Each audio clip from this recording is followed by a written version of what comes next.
Good afternoon, everyone, or good morning, good day. I'm David Spitolnik, a proud member of the class of '80 and the president of the Pete Henderson Society. Welcome, PHS members and alums from the class of 1986 and prior. Thank you for joining us for a conversation with Professor Lou Stern. Before we get to Lou, however, I'd like to welcome Pete Henderson, a former professor of management, dean for administration, and the namesake for our organization. For those of you who don't know Pete, he helped establish and strengthen Kellogg's connection with the Chicago business community and helped establish the school's collaborative culture. I'm honored to be the chair of an organization that bears his name, but even more so to call him a dear friend. Now, Tyler Johnston, operating partner at Hummingbird Brands, LLC, a member of PHS and the great Kellogg class of '80, will be moderating today's discussion. Tyler, welcome and take it away. Thank you, David. Welcome, everybody. I'd like to say it's nice to see you all, but I can't see you all. But we'll just assume you're out there as Lou and I reminisce a bit and go back in time into the early days of Kellogg and certainly the foundation of the marketing department. So it's great. It's been great to catch up with Lou, one of my favorite professors.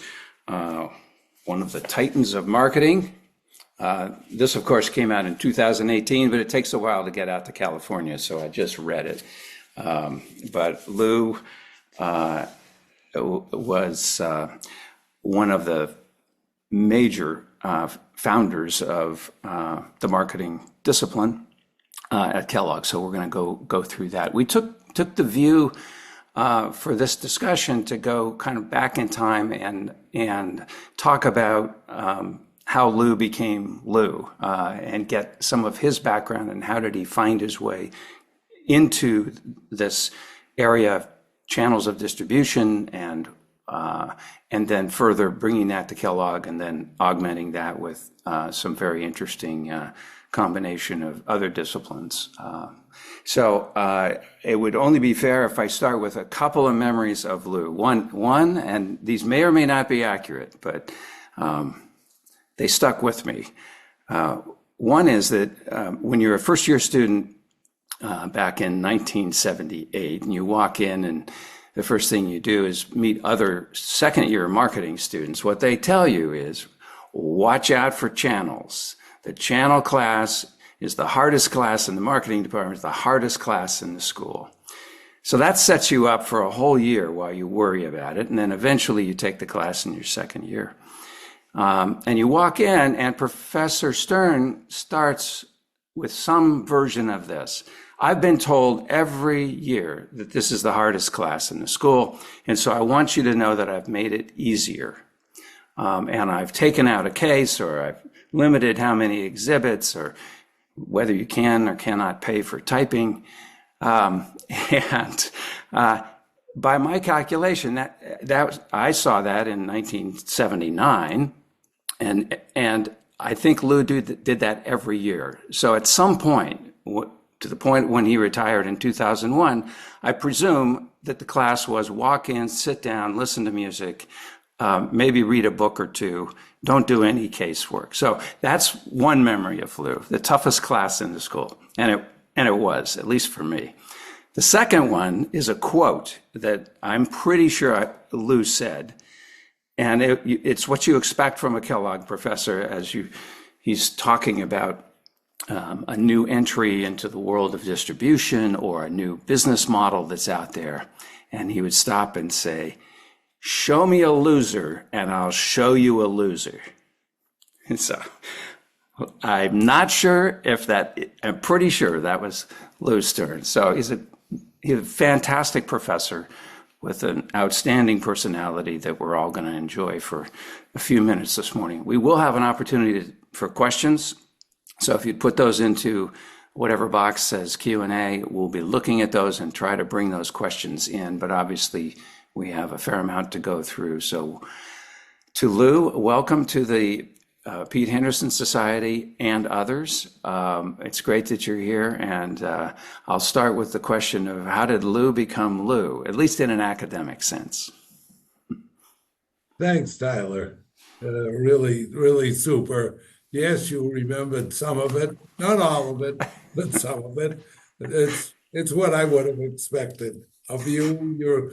You were a first-rate student, and it was a pleasure always to have you in one of my classes. I did want to start though by uh, recognizing my relationship with Pete Henderson. The reality was that Pete and I were at Kellogg at the same time, and Pete couldn't have been more supportive, more gracious, or more helpful to me. Anytime I really needed something in the way of support or a guest speaker, I could go to Pete, and Pete would have a smile on his face and always be positive.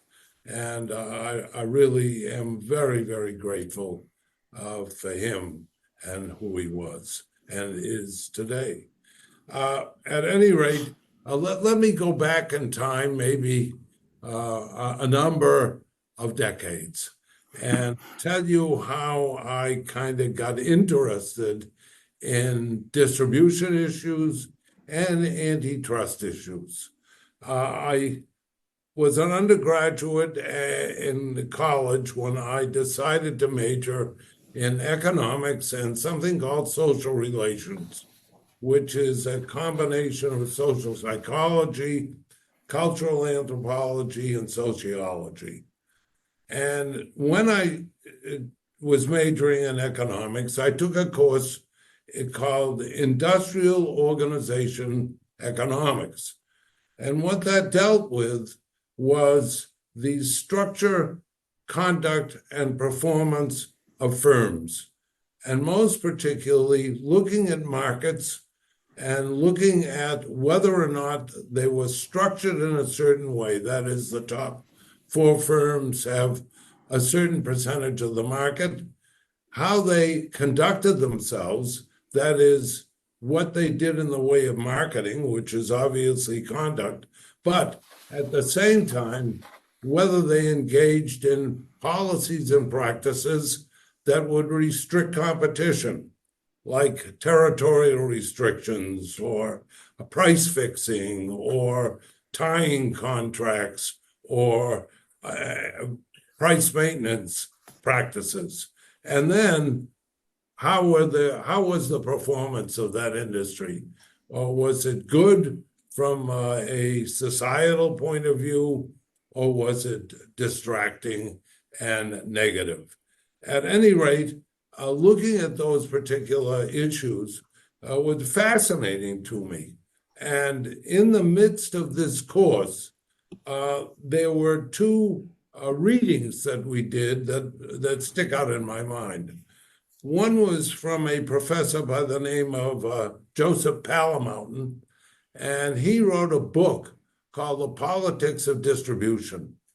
The book focused on how the people downstream from the manufacturers would coalesce and try to impede what it was that the manufacturers are trying to do. Think of the automobile industry, and then think of the NADA, National Automobile Dealers Association.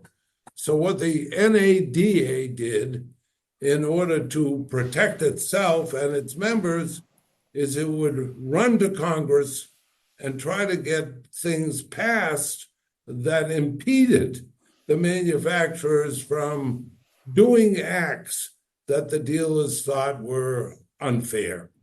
And that was just fascinating to me.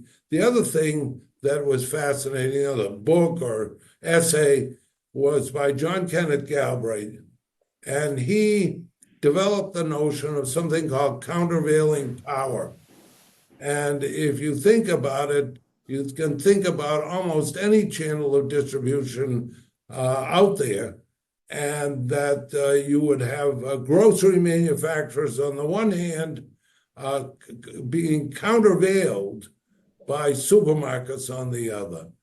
And there was a tremendous kind of push and pull he obviously applied it also to labor unions and other kinds of things in the society in which there was countervailing power. So this really interested me. And when I went to get an MBA, I majored in marketing. And when I was taking the MBA program, I was assigned reading in a book that had a series of essays on distribution. And it was written by Richard Cluett, who ended up to be my thesis advisor at Northwestern when I got my PhD. So all of a sudden there was a kind of a momentum building around this whole area of distribution channels, and all the activities within them. So that's a very important part of this whole saga that I was involved with. The dissertation that I wrote was on how manufacturers use price maintenance within their resale price maintenance as a policy, how they set prices at the retail level and their non-violatable prices, how they do that, why they do that. And it was used to be called fair trade. And my colleagues in the program at Northwestern used to refer to it as vanity fair trade, which didn't please me too much. But at any rate, stay with me. So then the next thing I did was I went to Ohio State University as my first teaching job. And when I was there, they knew of my interest in distribution. And so there was no course in channels. So they assigned me to the course in wholesaling. If you've been assigned to a course in wholesaling as your initial introduction to teaching, you have the desire to jump off a building. The fact of the matter is that you have actually no idea of how dull the wholesaling textbook could be, how the study of wholesaling was boring and pedantic, and it was theoretical. It was how many wholesalers fit on the head of a pin. It was what's the difference between a 1- and 2-story warehouse, which is one of the most fascinating questions in the world. And so I basically went nuts. And I said to myself, what am I going to do about this? How can I deal with this particular course? And how can I deal with my career if this is what I'm going to be up against? So I fretted and fussed about it. And I went to a friend of mine by the name of Jim Heskin, just a super guy. And he and I chatted about it. I said, Jim, show me the light. Tell me what to do. He was a business logistics professor. And he said, Lou, have you ever thought about looking at channels as interorganizational systems? And I said, Jim, I never have. And that is a fascinating idea to me, because what it will allow me to do is to get out of the marketing literature, which at that time was generally very pedantic and boring, and get into the literature in the social and behavioral sciences, which would be much more challenging, much more interesting, and much more, and this is a very, very important word, theoretical, because you need theory. Theory is critical to being able to do things which you know are going to have an impact. if you don't have a good theory that is validated, there is basically no way to proceed about virtually anything. So what I did was I decided to try to pull together some literature on this kind of thought process. What do you do if you are trying to look at channels of distribution as interorganizational systems? And I got a group of doctoral students together at Ohio State, and I convinced them to write original essays with me on such topics as power in distribution, conflict in distribution, social systems as distribution systems, and the roles and role theory that can apply to the various actors in distribution. And we wrote about four or five original essays. I took those original essays and I put them into a book along with readings that I had discovered along the way of seminal articles that dealt with these kind of social and behavioral issues. They weren't marketing essays, they were essays from psychology or sociology. And I published a book called Distribution Channels, Behavioral Dimensions, and that's where the whole era of this viewpoint started. And it became quite popular within a whole set of people who were interested in doing things that were much more intellectually stimulating than how many wholesalers fit on the head of a pin.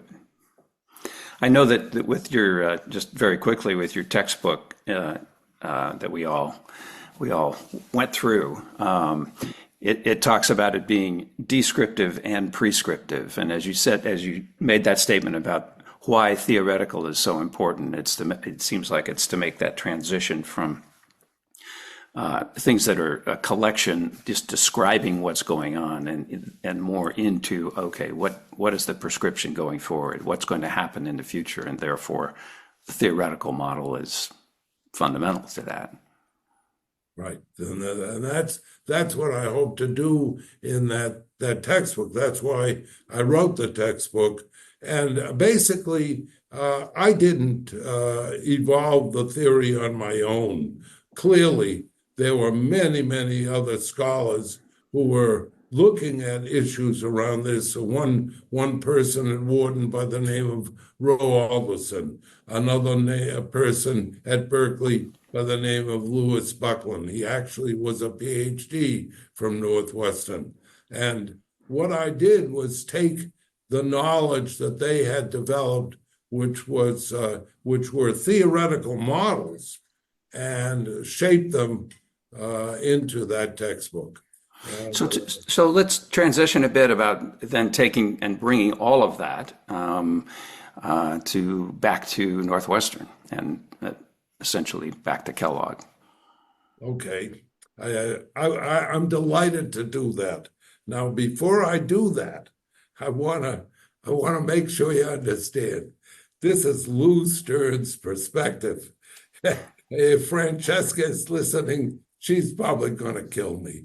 But the fact of the matter is that I have a point of view about it, of how it evolved, what was important, and so on. And you're going to have to be bored to hear about it. And I should have warned you at the outset too about something. There's a caveat emptor. I have a Boston accent, and I've never lost it.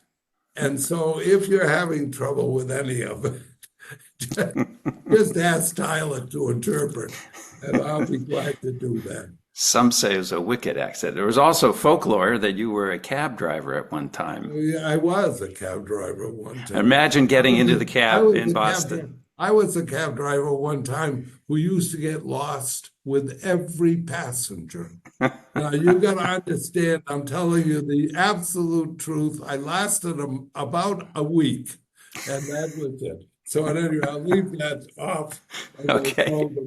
go to the department. I've already made the point that theory, and particularly validated theory, nowadays you can use big data to validate theories. It is magnificent to use validated theory, big data, because there's a very simple reason. You don't have to test for anything. If you've got 10,000 respondents, you don't need to find out what the standard error is. You don't need to worry about the statistics of whether or not the theory is supported or isn't. You've got big data, and that is why that has become so important and so essential to marketing in particular. But at any rate, we used to use, and we're in the political season now, we used to use surveys, and surveys are terribly unreliable. And so there was even one time when the Journal of Marketing Research editor said, I am not going to publish any more articles that use surveys. That's how bad they are. I had to use surveys. That's what I had in my work, but that's past tense. At any rate, let's talk about the department. Northwestern has always had strong marketing department. Way back when, there was a guy by the name of Fred Clark. There was another person by the name of Walter Scott, who actually became president of Northwestern. They were both marketing people. They laid a foundation. But the real resurgence, the kind of number one in the world stuff, started out in probably the 50s, when you had Harper Boyd and Ralph Westphal and Stuart Henderson Britt on the faculty. They were three giants, but they were not theoretical. They were very much descriptive, very much. Stuart was to some degree theoretical, but by and large, it was still a descriptive type of world. There's an enormous pecking order in academia. It goes from physics, and then it goes all the way down to schools of education. Okay, it starts at high at physics and moves downward, and way down at the bottom is the kind of research that has been done historically in schools of education. Business research was one step above that. In other words, we were near rock bottom. And this was even up into the 50s. And so what actually transpired was that the Ford Foundation got very concerned about this, and they held a conference at Harvard Business School to try to get a set of scholars in business schools to focus on quantitative methods. And in fact, two people that you know very well went to that. One was Phil Kotler, the other was Donald Jacobs.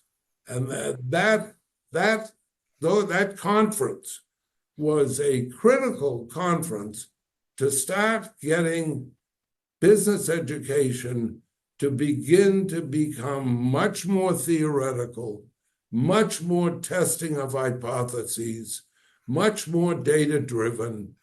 And the way we did that was to start focusing our work on the social and behavioral sciences. And how did that happen? What went on? Well, first of all, you had Phil Kotler, trained at MIT in economics. You had Sid Levy, who came from the University of Chicago in their behavioral program. And then you had the third tier of it was Jerry Zaltman, who was in sociology, ends up at Harvard, and becomes exceedingly famous. And those three people were there. And then the other thing that happened was that there were three doctoral students who were in the program right after me. I was in the program in the 60s. Really in 59, I joined the program, somewhere in there. And right after me were three people that ended up in very high places: Al Silk, Harry Davis, and John Myers. Al Silk eventually ends up at MIT. Harry Davis ends up at University of Chicago. John Myers ends up at Berkeley. And what did they do that was unique? They saw the handwriting on the wall. They saw that the whole discipline of marketing was being pushed in a certain direction. And it was being pushed in the direction of becoming more theoretical, more based on the social and behavioral sciences, more academic, more respected. And what they did was, while they were in the program, they got master's degrees, or the equivalent thereof, in sociology or psychology or economics or mathematics. And they went off to teach in the various schools that I mentioned with that knowledge and that understanding. So this started the process of beginning to become much more what we would call academically oriented. And who did we end up with? We ended up with people like Brian Sternthal and Alice Tybout and Bobby Calder and Ann Coughlin and Lakshman Krishnamurthy and Mohan Swanee and Angela Lee and Bob Blackbird, only to name a few.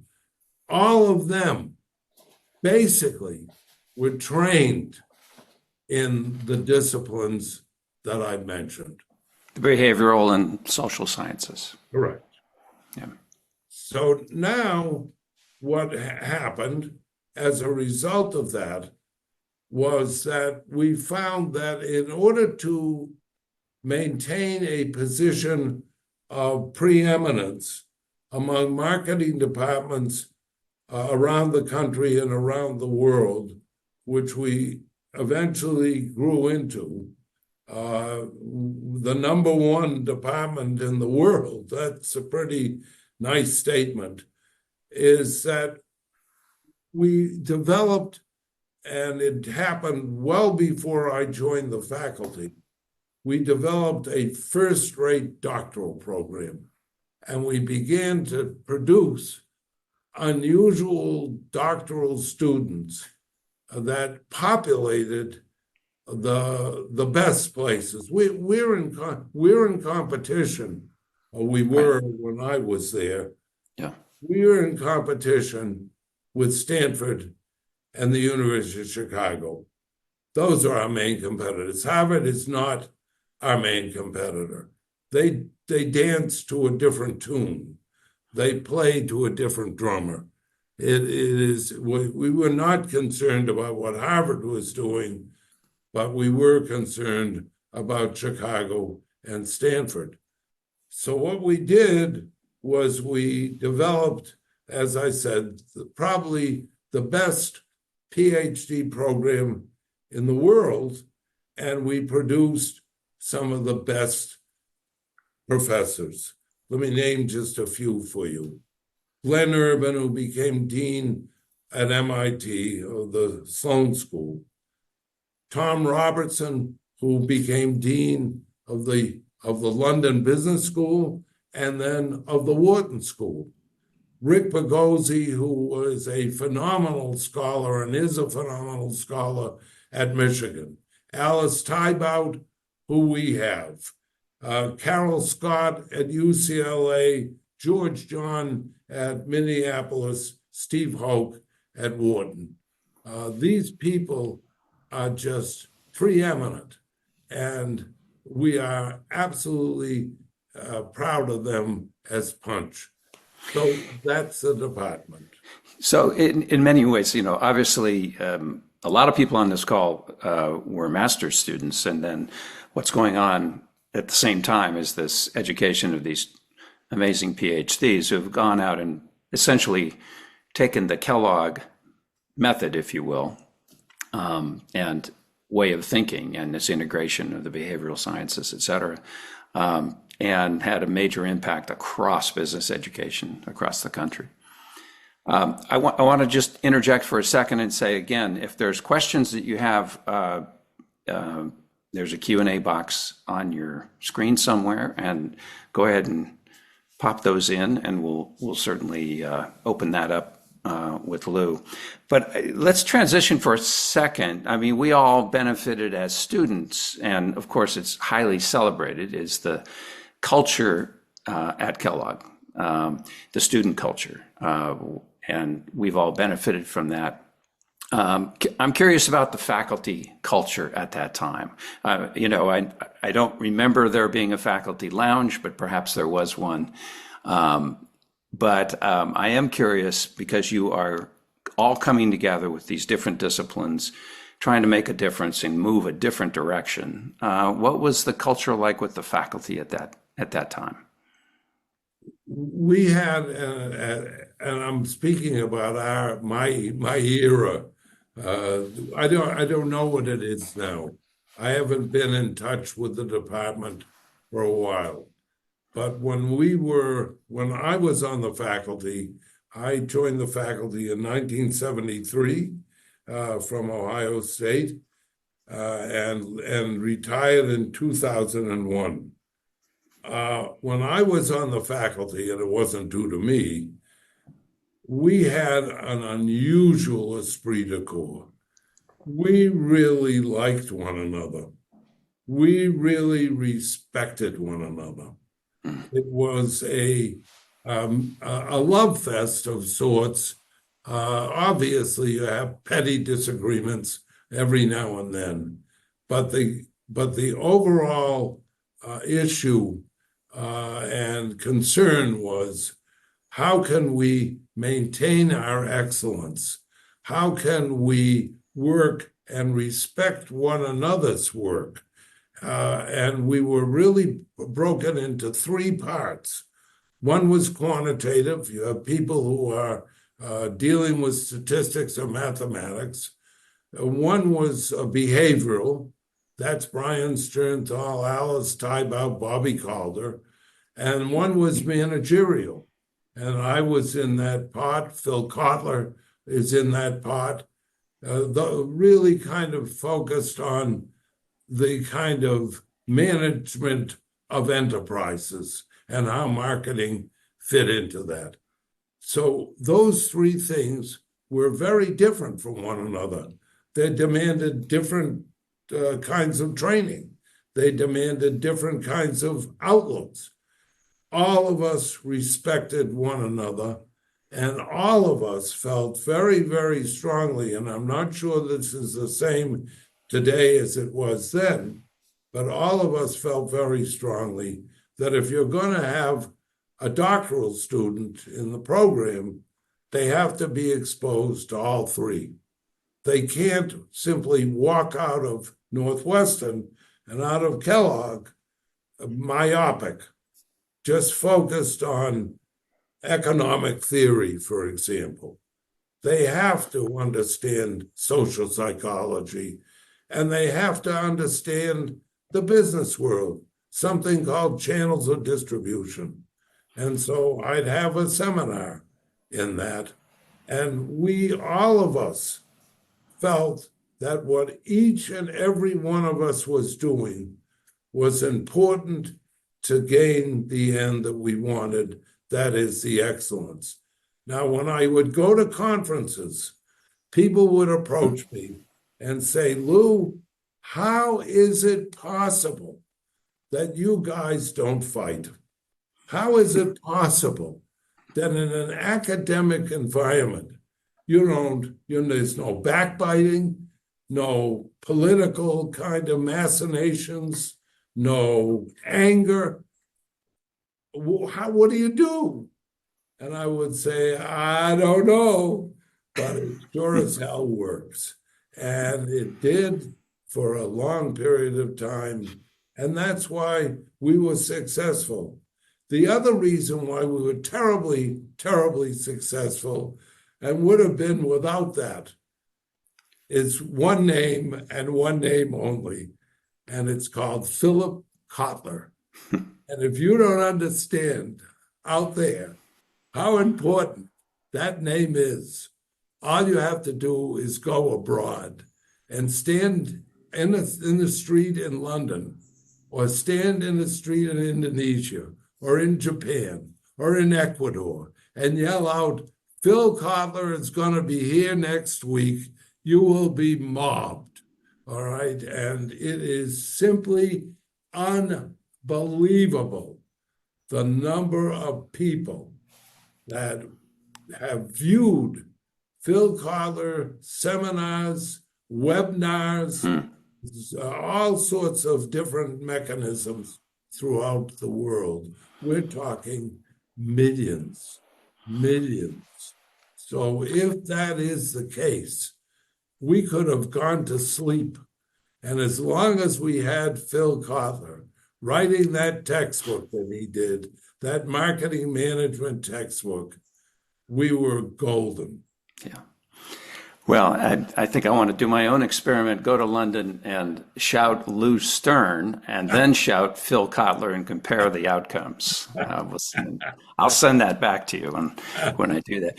So, obviously all of you were so fundamental in our education. And I think at some point in that era, at least the era I was there, you go through it and you say, these guys always get it right. My guess is if you were batters at the plate, you would bat 800 on looking at a new issue, looking at a new business model, making some assessment of it. So rightly or wrongly, we probably collectively adorn you with that. And I wanted to give you the opportunity to refute that, if you would like. No, I don't want to.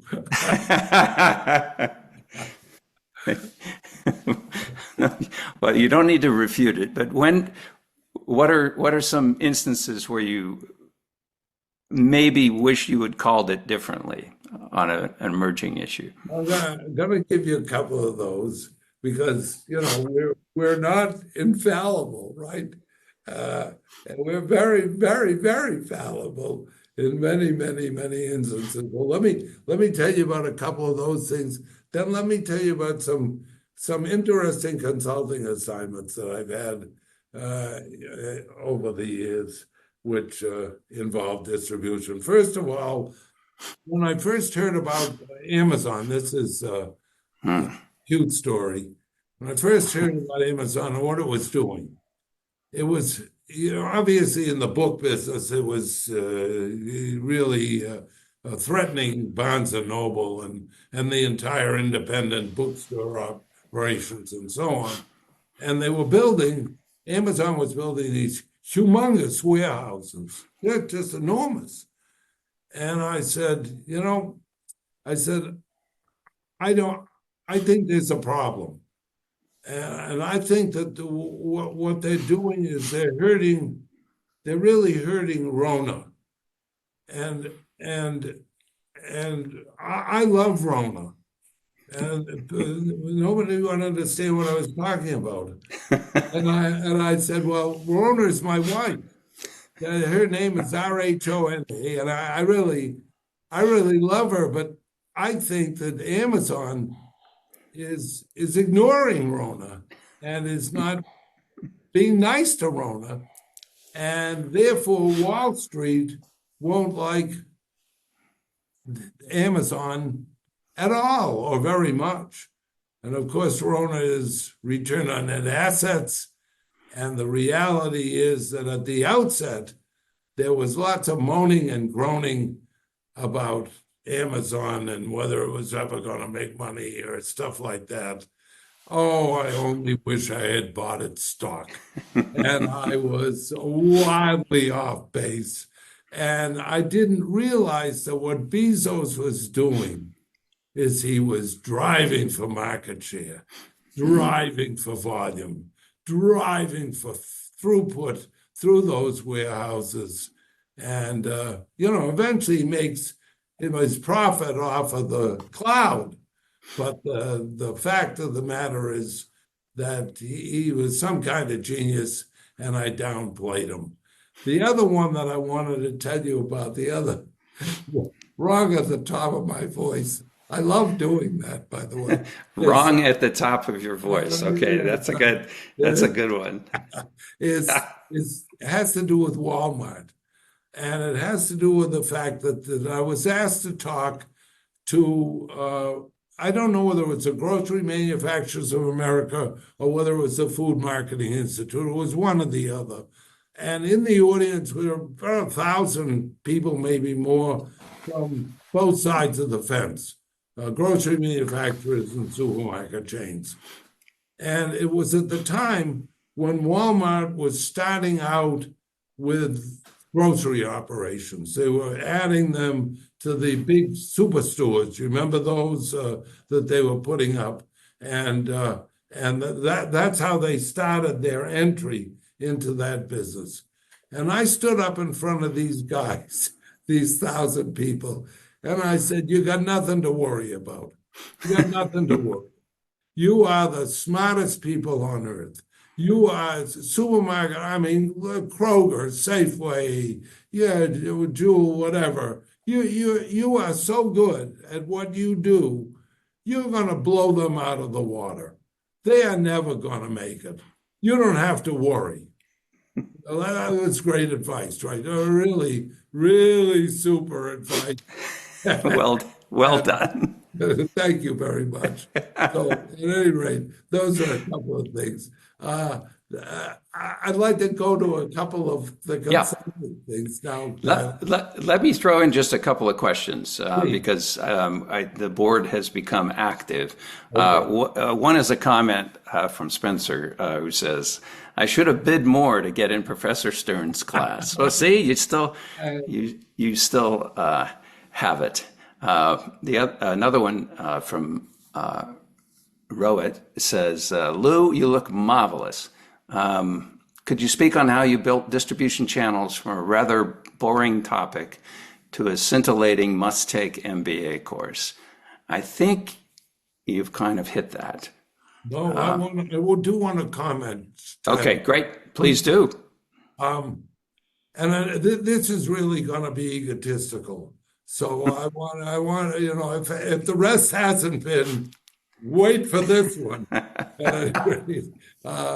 And you will not believe, those of you that took my class, and I loved all of you. You were terrific. I had the best students in the world. You know why I had the best students?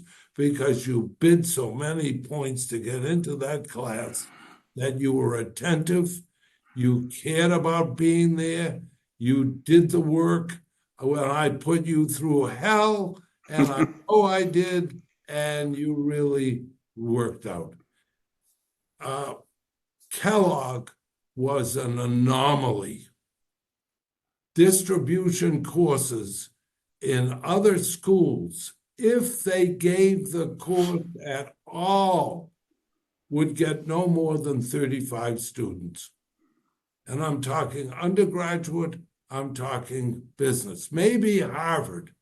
They had a course in distribution, it was all case course, and they would draw more people because that was much more managerially oriented. But if you went to other schools, the number of pupils taking channels was very, very small. Obviously, this affected the sales of my textbook, and therefore I am impoverished. So everybody get an envelope and mail $1 to me so I can have lunch today. Anyway, I hope that This is. wouldn't, it wouldn't be a Kellogg call without a pitch. That's No, not a pitch. it's, Any more questions, Tom? yeah, there's a couple. There's one actually from Reed Watson. I know Reed very well. We worked together years ago. And I think I know what you're going to say to this question. And if you want to just dismiss the question from Reed, I'll follow up with him later as to why. Great perspectives, Lou. What approaches have you used throughout your career to stay current and continuing to be a thought leader with the latest developments in your field, especially given the explosion in new technologies and channels?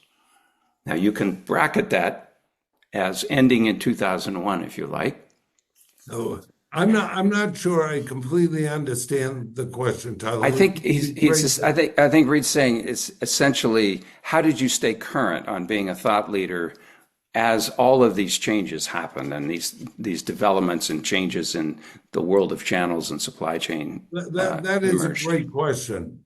And that's a question that Tyler asked me as we were preparing for this. And we spent a great deal of time working on what I ought to be saying and the kinds of things I should be addressing. I basically stopped really being knowledgeable in a deep sense when I retired.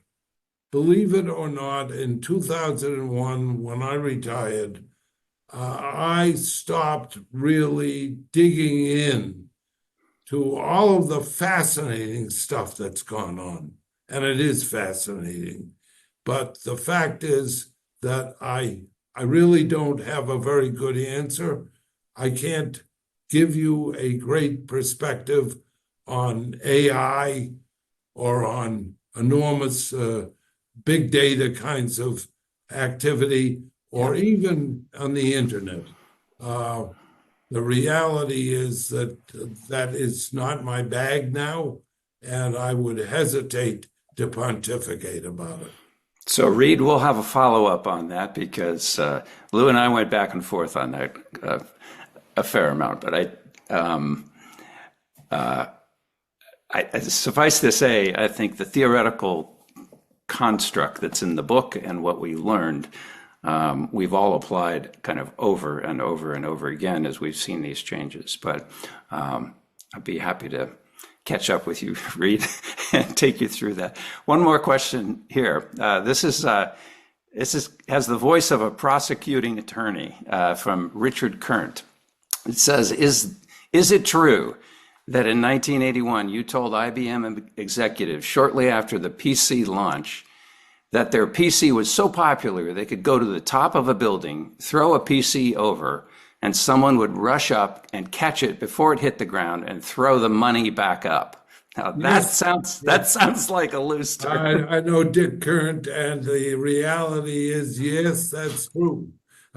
In fact, I'd like to talk a little bit about that IBM consulting job, if I may, because I think you guys will find it interesting. Yeah, we've got time to go through that kind of briefly, but please do. Very, very quickly.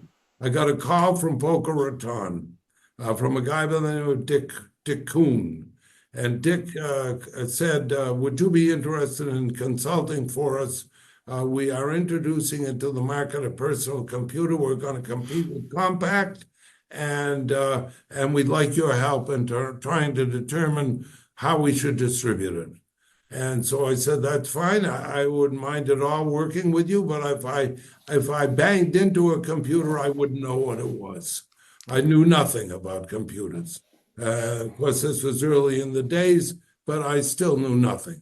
So what they did was they flew somebody up to Evanston for 3 days with a new IBM PC, the first edition, and with all sorts of software. And the guy spent 3 solid days with me, teaching me how to use the computer. That was really exceptional. But I want to leave a little message, and I'll stop. The message is that I don't believe in vertical integration unless you have to own something. If you find that there is tremendous transaction cost, and that's Oliver Williamson, Nobel Prize winner, if you find that there are, because that's his work, if you find that there are enormous transaction costs across markets, and you can't seem to control what is going on in those markets, like with retailers or with distributors, then you've got to buy it. Then you've got to own it. Then you've got to control it. But unless you can find those and convince yourself that you cannot work effectively with distributors, you should use distributors, you should use franchisees, you should use others because they're more knowledgeable. I told IBM that if they actually opened their own stores, that I would throw them out the window. And as you threw them out the window, they would hit an Apple store being put up right next door. Probably. That's right. Apple understood that message, and Apple said, I can do it, I can control it, I can make it work, and that's a very important lesson. So let me add one more question, and again, I think you'll probably want to hit this at a high level from Gwen Cohen. What a joy to be with you on this call, Professor Stern. You commented on the political season and the unreliability of surveys. If a political campaign were a business, what would be your observations and comments for the upcoming election? They'd be bankrupt. The business would be bankrupt. The business would be bankrupt. It is these surveys are really quite ridiculous. And they're just not reliable. I mean, no matter how many statistical tests they apply to them, you can't really put your money on surveys. But I'm not a statistician. I don't pretend to be one. So there are people that could disagree with me totally. Let me thank you, by the way. I would just quickly add that one of our PhD students that taught us, Lynn Phillips, taught us about 30 in market research, 32 or 36 threats to validity that one should check for in survey design and research design and the like. And if you're ever bored, just start to listen to some of the people on TV and what they're saying about polls, and then try to take it through a grid of 32 tests for validity, and that will drive you to drink very quickly. But one more very quick comment before I turn things back to David. This is from Kathy Riley. Does Professor Stern speak in Chicago? Hang on a minute, I need to move something off my screen. I did not bid enough either, but I heard him speak and loved a discussion about his experience with Lexus. That was Lexus with an IS. I think that's intentional. I would listen to him talk about anything. So, Kathy, I would send you to the nearest tennis court, would probably be your best chance of finding him speaking. Lou, comment, please. I'd be delighted to speak. I used to do things for Kellogg. I used to travel around when Deepak Jain was a dean, and we would go harangue. We even went to London. We even took the train underneath the channel and went to France. So I would be delighted every once in a while to yell and scream as I am doing now. And you can be 80% of the time right from the top of your voice, and 20% of the time maybe wrong. And so Lexus was, by the way, the car company. So Kathy corrected that. Well, unfortunately, this time has gone very fast. So it has been a joy to reconnect with you. The toughest teacher in the program. You've always been provocative. What you taught us stuck with us. You and your colleagues made just such a huge difference. not only in Kellogg, but in all of our business careers. So, and all that's done with you always did it with a smile, which is very evident today, enthusiasm, and of course your sort of fading wicked Boston accent. But I have to know at the end of this, did you say, show me a loser and I'll show you a loser? I did. All right, because I've applied that in a whole lot of contexts, so I appreciate it. And I've seen a lot of losers. So stay on, Lou, and David's going to pop back on, and thank you again. I hope I'm back on. Am I back on? Can you? I hear you. Okay, you hear me, but you can't see me. Well, Lou, I guess my question to you is, does that mean you never were a Cubs fan? Never mind. You don't have to, as a Bostonian, I know the answer, but never mind. Anyway, Lou and Tyler, thank you for that insightful conversation. That was truly wonderful. Thank you everyone for joining today. We hope that you all enjoyed yourselves. We hope all attendees will join Kellogg for other virtual events. There are many of them, and you should be seeing them coming over your email. All event notices are sent via email and also posted on the Kellogg Alumni Events website. Also, thank you to all attendees who support Kellogg's annual fund. You know this was going to happen, so I just want to make sure that we get in there before we go. Thank you for supporting the annual fund. If you've not given this year, the fiscal year ends in a couple of months, so we hope that you will see your way clear to supporting Kellogg. Your investment will support Kellogg's outstanding faculty, alumni, and students, all of whom drive the one-of-a-kind Kellogg experience. Thank you, everyone, for joining us today, and we'll see you again soon, I hope. Bye-bye.